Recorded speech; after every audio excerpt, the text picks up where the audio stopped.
dice la hermana que por la calor. Ah, porque creo que están como sofocados, ¿no? Y no le Yo puede estoy bien, ¿no? Estamos bien, hermano. Yo viendo la druga a ver si no. Porque más bien se puede ser malo cuando está entrando, ¿verdad? Quisiera decir, bueno, antes de comenzar el estudio de la palabra del Señor, mientras pensaba en un tema, en una historia que vamos a ver en esta noche, que cuando acababa de mudarse el hermano José, la hermana Normara, se estuvo mi papá, se hizo una reunión, me acuerdo, a los días por ahí, acaban y mi papá llevó el mensaje. Cuando nosotros nos mudamos, sentimos el deseo nosotros de que se hiciera también una reunión. Acabamos de mudarnos y queríamos que se hiciera una reunión en nuestro hogar. Y qué bueno que nuestros hermanos también, el deseo que se haga también una reunión en el nuevo hogar que el Señor les ha dado. Cuando el Señor Jesucristo mandó a los 70 discípulos y los mandó de dos en dos, Él les dijo que cuando la casa les recibiera, o sea, que la paz de ellos se iba a quedar en ese hogar. Alguien dijo en una ocasión, cuando tú estás pasando dificultades, sabe que las cosas como que no están saliendo bien, siente como aflicción, no se siente bien, siente como que está cargado de dificultades, llama a un hermano de confianza, un hermano, y invítalo a la casa. Y dijo, te tomas un café con él, hablas mucho, pero no le cuentes nada de lo que está pasando. Y verás la paz que se va a sentir en ese lugar. Sabemos que la paz del Señor ha sido ya puesta en los corazones de los hermanos, porque ya son hermanos cristianos. Y la paz, esa paz que sobrepasa, dice, todo entendimiento humano, todo razonamiento humano, que a veces el ser humano no puede entender,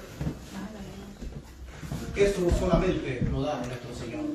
Y quisiera que leyéramos un capítulo, el capítulo 16, un par de versículos del Evangelio según Mateo, el Evangelio de Jesús, narrado por Mateo.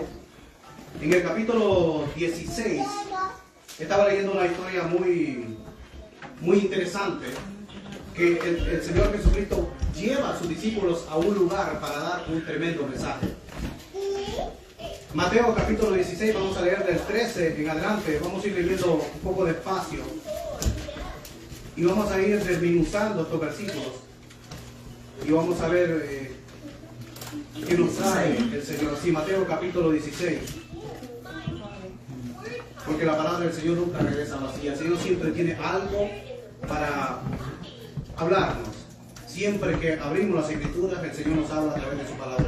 Miren cómo comienza diciendo: viniendo Jesús a la región de Cesarea de Filipo. Habían dos Cesareas. Estaba Cesarea la marítima, la costera, y Cesarea de Filipo. Preguntó a sus discípulos diciendo: ¿quién dicen los hombres que es el Hijo del Hombre? Solamente Mateo menciona esta parte así. En otros evangelios, como Lucas y Marcos, lo dice de una forma diferente. Pero hay algo que notar en los otros evangelios, que dice que Jesús andaba por las aldeas de Filipo, de Cesarea de Filipo. Significa que esta región, el Señor anda por las aldeas, pero también Lucas dice que el Señor, después de haber orado, hace esta pregunta. Entonces el Señor lleva a sus discípulos por las aldeas de Filipo a ese lugar. El Señor ora antes de hacer esta pregunta. Y la pregunta es: ¿quién dice los hombres que es el Hijo del Hombre? El Señor Jesucristo hablaba siempre de sí mismo, porque Él era la palabra de sí mismo. Pero Él dijo: yo no hablo por mi propia cuenta, sino que lo que el Padre me da, eso es lo que yo hablo. Porque Cristo era la palabra encarnada. Y todo lo que Él decía era una fuente de vida. Por eso a través de su palabra podían haber sanidades. Incluso sanó a alguien a la distancia. Y ahí podemos ver el poder de Dios a distancia. Él dijo: vete, le dijo a un centurión romano.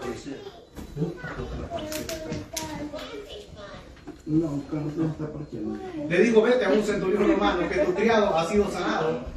¿Por qué? Porque él solo dijo: solamente di la palabra y mi criado. ¿Abrí la ventana? ¿Es la policía? ¿Es la policía? Sí. Sí, hermano, continúa. Entonces solo venía alumbrando para acá. Solamente vino a dar la vuelta. Viene con el foco. Ah, Ajá. Viene con el foco alumbrando. Sí, pero ya Solo se dio fue. la vuelta. Ya se fue. Así está mejor. Vamos a hablar también de un soldado que llegó a la casa donde Pedro estaba predicando. Pero vemos que el Señor Jesucristo hace esta pregunta. Y mire cómo le dijeron los discípulos. Le mencionan 3 personas famosas. El primero que menciona, versículo 14, ellos dijeron, unos Juan el Bautista. ¿Por qué Juan el Bautista? Porque ellos creían en la resurrección, o sea, en la reencarnación. Herodes había mandado a matar ya a Juan el Bautista, lo había mandado a decapitar, e incluso en un cumpleaños le pusieron la cabeza de Juan el Bautista en el plato de la hija de una mujer que Herodes estaba con esa mujer, que esa mujer tenía también su propio marido y por eso mandó a matar a Juan el Bautista. Pensaban que los poderes de Juan el Bautista actuaban en la persona del Señor Jesucristo. No sabían quién era el Señor Jesucristo, primera opinión. Otros, Elías. O sea, había diferentes tipos de opiniones sobre el Señor Jesucristo, que quién era. Otros decían que era Elías. ¿Por qué Elías? Porque en el Antiguo Testamento se menciona que antes de la venida del Señor Jesucristo, del Mesías, la primera venida, tenía que venir el profeta Elías. Y eso lo dice las Escrituras. Al final del Antiguo Testamento, la palabra que termina el Antiguo Testamento es la palabra maldición. Y habla que Elías va a venir. Pero el Señor Jesucristo les dijo a ellos, el Elías que habría de venir ya vino. Y vosotros no lo conociste y lo mandaste a matar, refiriéndose a Juan el Bautista. Porque cuando Juan el Bautista nace, dice, y vendrá con el poder de Elías. O sea, Juan el Bautista era como una réplica de Elías en el Espíritu. Porque Juan el Bautista también fue lleno del Espíritu. Cuando María incluso estaba embarazada, el Señor Jesucristo visita a Juan el Bautista,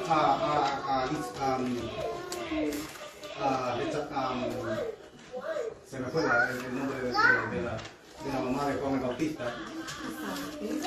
A Elizabeth. No, se me acabó. Bueno, unos decían Juan el Bautista y otros Jeremías. ¿Por qué Jeremías? También porque cuando Nabucodonosor trae las tropas de Babilonia a Jerusalén para destruir Jerusalén, el templo, las murallas y llevarse cautivo a una multitud, algo que había profetizado el profeta Jeremías, se dice que Jeremías había escondido el arca de la alianza y en ese tiempo no estaba el arca. Entonces por eso ellos decían, pensaban que podía haber sido Jeremías, un profeta que había resucitado o se había encarnado en alguien y por eso actuaban estos poderes. Si nosotros lo fijamos aquí, y otros decían algunos de los profetas, 4 opiniones. Y eso es lo que pasa hoy en día. Si usted va por la calle y le pregunta quién es el Señor Jesucristo para ti, uno le va a decir, no, fue un buen hombre, fue un hombre que hizo milagros. Isabel se llamaba. Isabel, la madre de Juan el Bautista.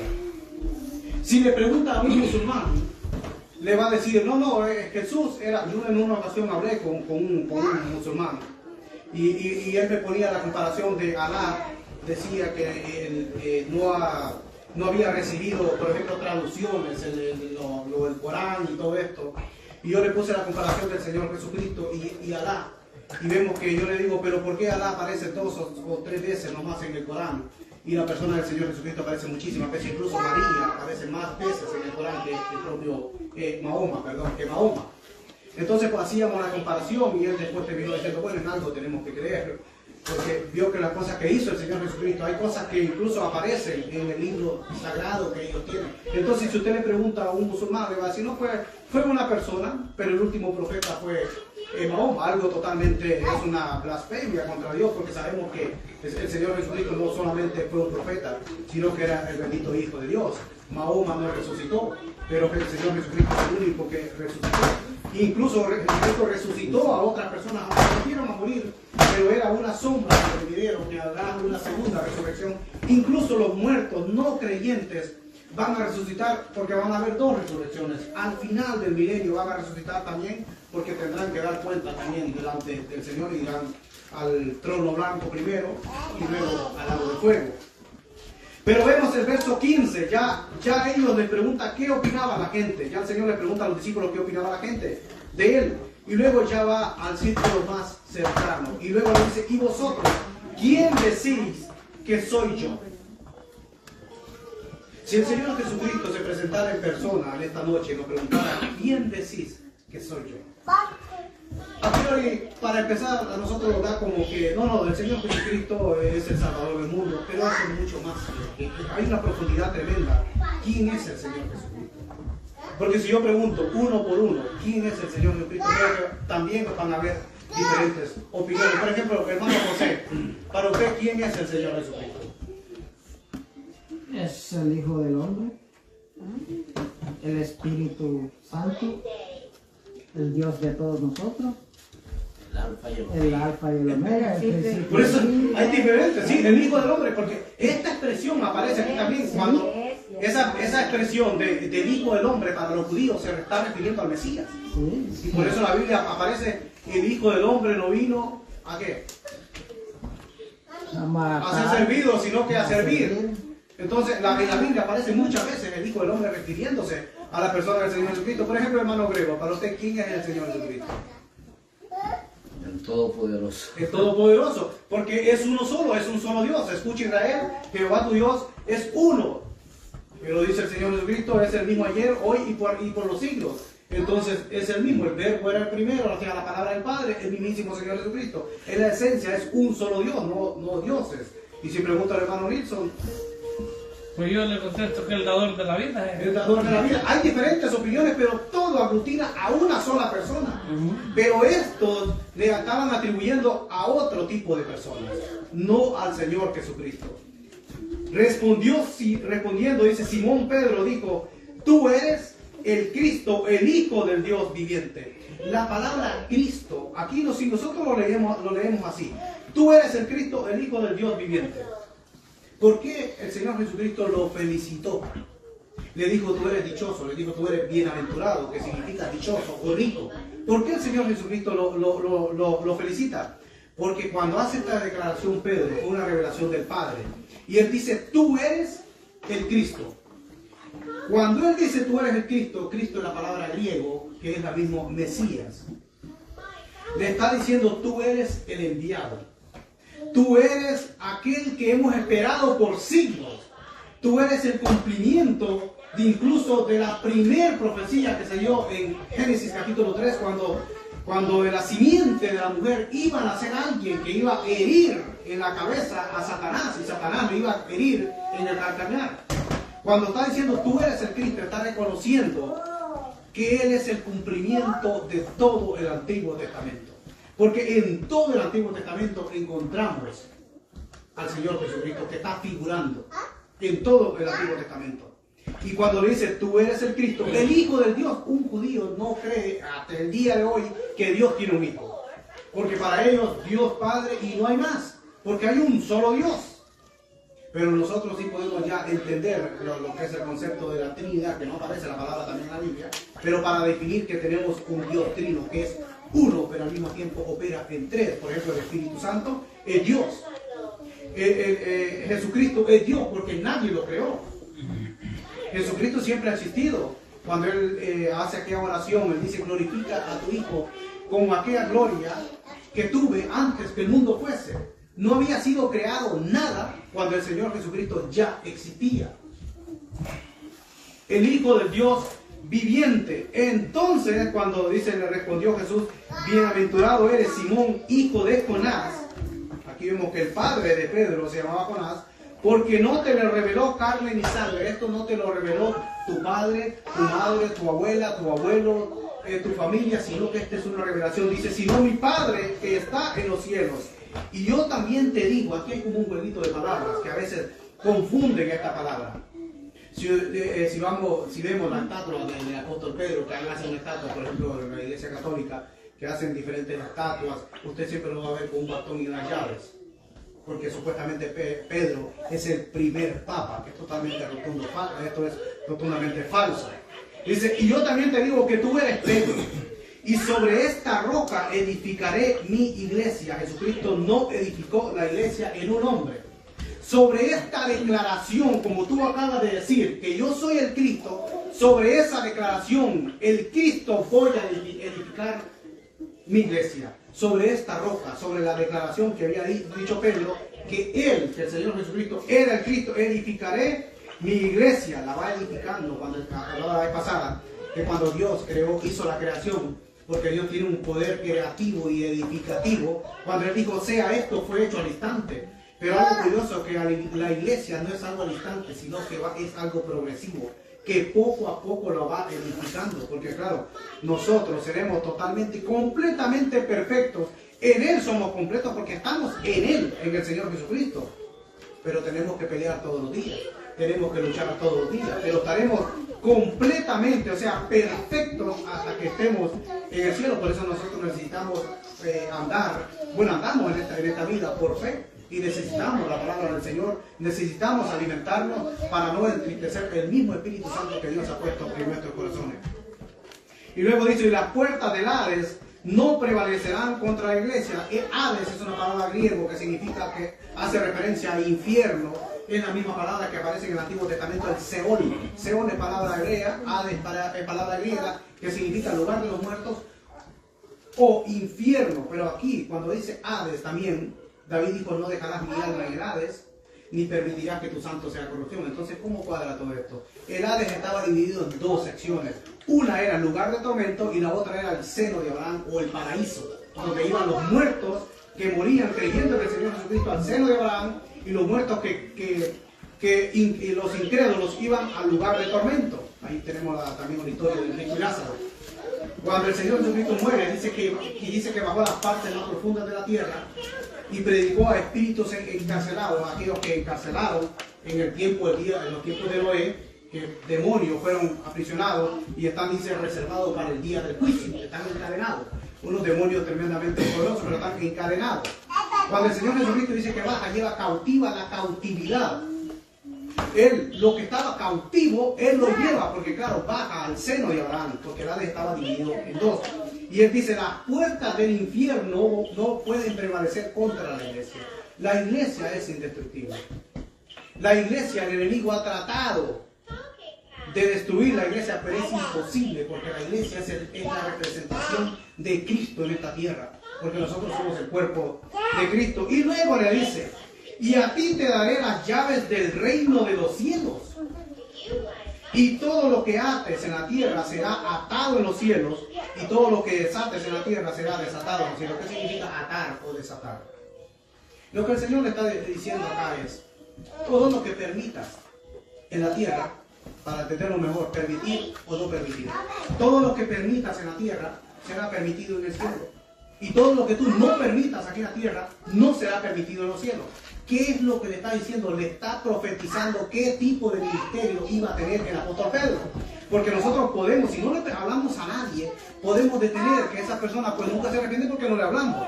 Porque el apóstol Pablo dice, ¿y cómo creerán si no hay quien les hable? Entonces, ¿qué es lo que le está diciendo? Le está profetizando. La pregunta es, ¿cuándo se cumplió esta profecía? Porque hay profecías que se cumplen rápido, hay profecías de doble cumplimiento. Por ejemplo, se cumple una parte hoy y después, por ejemplo, en la 70ª semana de Daniel. Una semana que no se ha cumplido, que esa es la gran tribulación. Vemos también una profecía que se cumple, depende cómo uno actúe. Si mi pueblo se humillare y buscare su rostro y orare, entonces yo sanaré su tierra. Es una profecía, entonces uno hay que poner en su parte y luego Él hace lo imposible. Eso, entonces la profecía cuando se cumplió, lo que dije la vez pasada. Pedro está en la casa de un curtidor que curtía pieles de animales, que se llamaba Simón también. Pedro está ahí y dice que le viene un hambre tremenda. Y mientras le preparan la comida en la hora novena, dice que él sube a la azotea y le vino una visión. Y dice que baja un lienzo con animales, con cuadrúpedos, con aves, reptiles, y escucha una voz que le dice, Pedro, mata y come. Y Pedro dijo, yo nunca he comido animales inmundos, porque vio animales limpios y animales impuros. ¿Cuáles son los animales limpios? Por ejemplo, en la ley estaba que los animales limpios eran, por ejemplo, la vaca, que tenía pezuña. El animal limpio es el que tiene pezuña y rumea. Pero el animal impuro es el que tiene pezuña pero no rumea, por ejemplo, el cerdo, que lo puede engañar en la pezuña, pero no rumea el cerdo. Y animales, dice, por ejemplo, los pescados, dice, con aletas y escamas sí se pueden comer, pero los que no tienen aletas y no tienen escamas no se pueden comer según la ley. Entonces yo nunca he comido animal impuro, animal inmundo. Entonces le dice Dios, no digas inmundo o impuro lo que Dios limpió, lo que yo he limpiado. Entonces, ¿qué es lo que le trata de decir esto? Cuando él dice que analiza aquella visión, también Cornelio había tenido una visión. Y Cornelio manda, dice, a 2 criados y a un soldado devoto, de confianza, a la casa donde estaba Simón, porque se le apareció un ángel también a Cornelio que fuera a llamar a Pedro. A Pedro se le aparece la visión y también le dice el Espíritu Santo cuando él toca la puerta y hay soldados romanos afuera. Y le dice que viene el Espíritu Santo, le dice no tengan miedo, ve con ellos, porque yo los he enviado. Cuando Pedro va y llega a la casa está llena. Y entonces Pedro empieza a hablarle. Entonces Pedro entendió cuando baja el Espíritu Santo. Dice que y todos son llenos del Espíritu Santo mientras predicaba en aquella casa. Pedro entiende que no se le podía llamar inmundo, impuro lo que Dios limpió, refiriéndose que para ellos lo inmundo, lo impuro éramos nosotros los gentiles. Y Pedro le dio las llaves del reino porque Pedro iba a ser el primero que iba a abrir la puerta para llevar el evangelio. Y Pedro fue el primero que predicó a un gentil, a los gentiles en la casa de Cornelio, que era un centurión romano. Entonces ahí se cumple esta profecía que le decía, que el Señor le decía, a ti te doy las llaves del reino y todo lo que atares, todo lo que permitas en el cielo será permitido, todo lo que permitas en la tierra será permitido en el cielo y todo lo que no permitas en la tierra no será permitido en el cielo. Significando, le está diciendo, le está profetizando qué tipo de ministerio iba a llevar el apóstol Pedro y quién iba a ser el primero que iba a abrir con esa llave y pasar y poder hablarle lo que es a los gentiles. Pero si analizamos, para hacer un resumen, entonces dice el verso 20 para terminar estos versículos, entonces mandó a sus discípulos que a nadie dijesen que él era Jesucristo, el Cristo. Si analizamos acá qué dicen los hombres, ya vimos que hay diferentes tipos de opiniones como hoy en día nosotros lo podemos ver. Por ejemplo, si se le pregunta incluso a un judío no creyente, le va a decir, incluso hay personas que no mencionan ni se atreven a mencionar el nombre de Jesús, sino que mencionan las primeras 2 letras y hasta escupen en el suelo con el odio que le tienen a la persona del Señor Jesucristo. Entonces eso también hay hoy en día. Hay un buen musulmán odia al cristianismo, odia a nosotros los creyentes.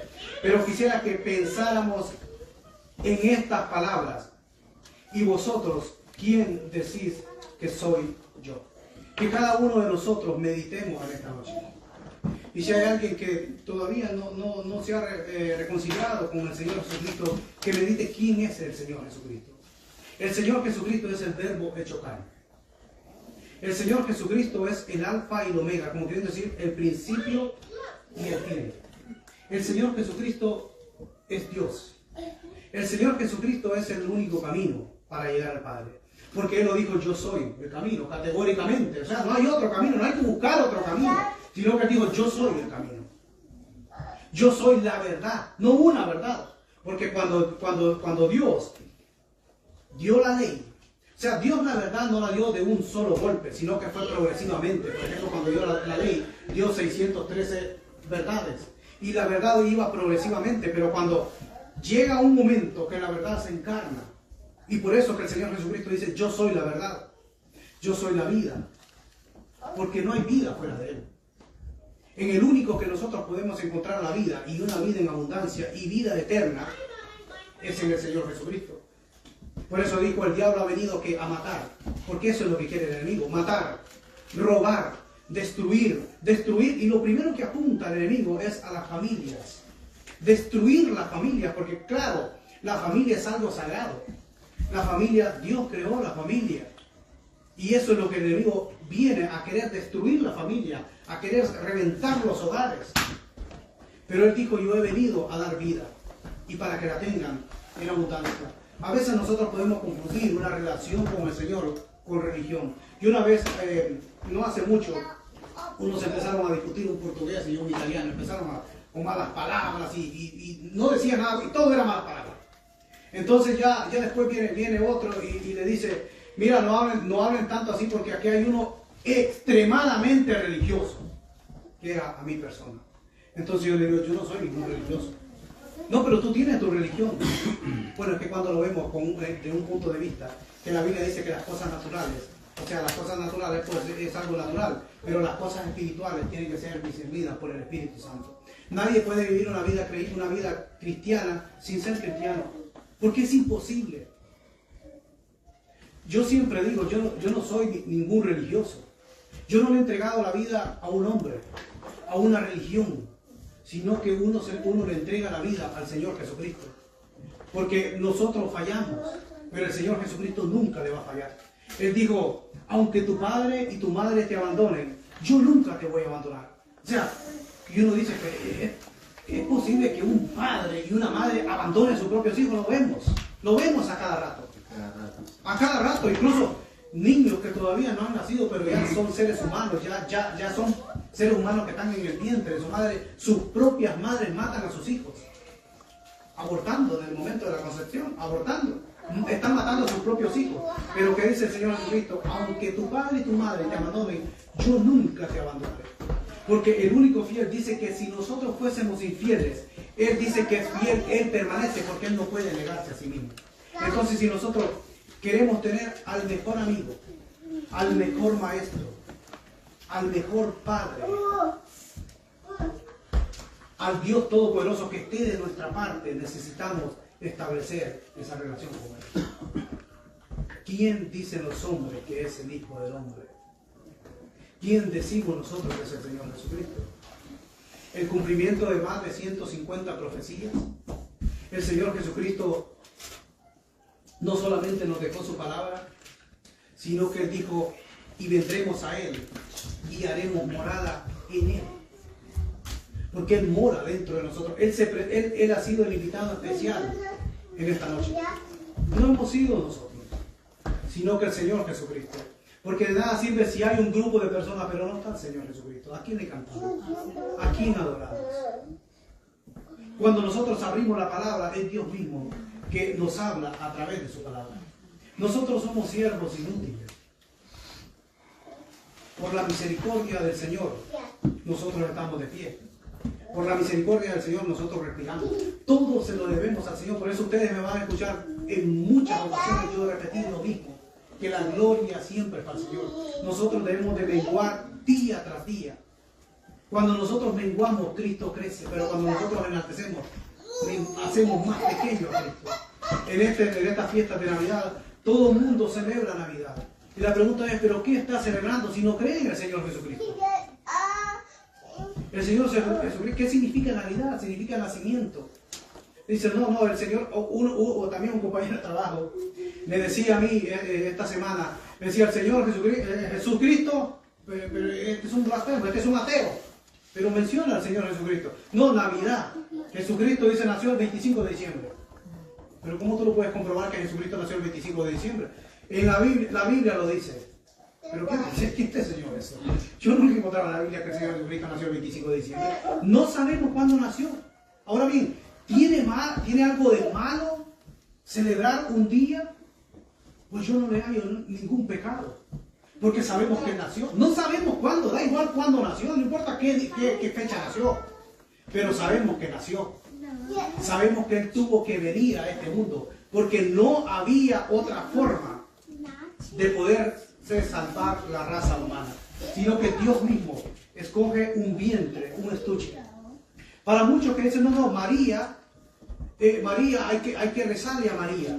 Pero María le dijo a los que estaban llenando la tinaja cuando el Señor Jesucristo convierte el agua en vino, ella dice, hacer todo lo que Él os manda. Si prestamos atención, o sea, un católico que prestara atención a esta palabra, hacer todo lo que Él nos manda. Entonces, ¿por qué no ponen atención que María dijo, hacer todo lo que el Señor Jesucristo le manda? No lo que María manda, sino que todo el Señor. María tuvo que también necesitar al Señor Jesucristo para salvarse ella misma. Porque el único santo, el único eterno, es el Señor Jesucristo. ¿Quiénes dicen los hombres que es el Señor Jesucristo? Pues lo he dicho ya. Él es el camino, la verdad y la vida. Él es el alfa y el omega. Es el bendito Hijo de Dios. Es el único santo. Es el único justo. Es la resurrección y la vida. Es el príncipe de paz. Es el que nos da paz a nosotros en nuestros corazones. Él es el gozo personificado. Él es la paz personificada. Es el amor en sí mismo. Cristo no tuvo amor. Él es el amor personificado. Él es del todo el hombre. Porque sin Él nosotros nada. Sin Él nosotros nada somos. Y quisiera preguntar en esta noche si hay alguien aquí en este humilde lugar que quiera tomar la mejor decisión de su vida, entregarle la vida al Señor Jesucristo. Porque también hay que confesarlo. Si confesares con tu boca que el Señor, que Jesús es el Señor, sea la máxima autoridad, el curios o quirios, y creyeres, dice, creerle a Dios de corazón. No solamente decirlo por decirlo, sino creerlo de corazón. Que Dios le levantó de los muertos, o sea, que el Padre lo resucita. Y si lo levantó de los muertos, está vivo y está aquí con nosotros esta noche. Será salvo. No tenemos que ofrecer ningún sacrificio. No tenemos que dar los latigazos en la espalda, porque mis obras, mis sacrificios son como trapos de inmundicia, dice la palabra. Nadie puede salvarse por sí mismo.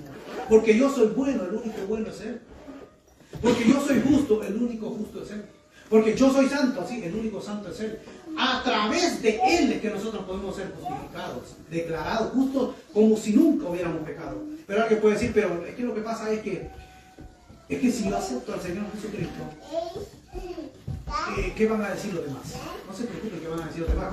Cuando yo me reconcilié con el Señor, porque yo me crié en el Evangelio, pero me desvié, y cuando me reconcilio con el Señor, lo primero que me dijo alguien fue, porque me invitaron a una pelea de boxeo, lo primero que me dijo alguien fue, no, ya te hiciste viejo. Y bueno, que el Evangelio entonces para los viejos, pero fue la mejor decisión que yo tomé en mi vida. Porque el Señor Jesucristo cambió mi vida.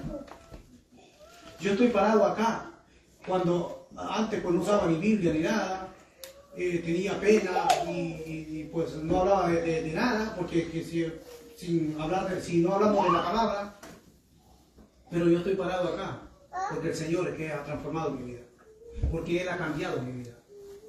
Y lo que digo pues está escrito en la palabra del Señor. Por lo tanto, solamente Él puede hacer cambiar una vida. Solamente Él puede transformar el corazón. Y pasa directamente, dice la palabra, de muerte a vida. Porque sin Cristo, si estamos desconectados de la fuente de vida, estamos muertos espiritualmente. Aunque andemos, comamos, salgamos, estamos muertos espiritualmente. Pero necesitamos volvernos a conectar con el Creador. Necesitamos volver a conectarnos con Dios para obtener la vida eterna. Y Él nos ama. Lo que Él no ama, Él ama al pecador arrepentido, porque todos nosotros hemos pecado. Todos nosotros nos desviamos y necesitamos de emergencia un Salvador. Y ese Salvador tiene nombre, que es el Señor Jesucristo. Él ama a la humanidad. Él murió, no solamente murió por un grupito de personas, sino que Él murió por toda la humanidad. Porque su amor es tan grande, su amor es tan inefable, que Él murió por violadores, por asesinos, por lo peor. Pero si esa persona se arrepiente de corazón, dice que sus pecados Él los lanza en una forma metafórica a lo profundo de la mar. Y nunca más se va a volver a acordar de los pecados que uno cometió. Nunca llevar una carga de algo que hizo. Porque cuando una persona se convierte de verdad al Señor Jesucristo, es nueva criatura.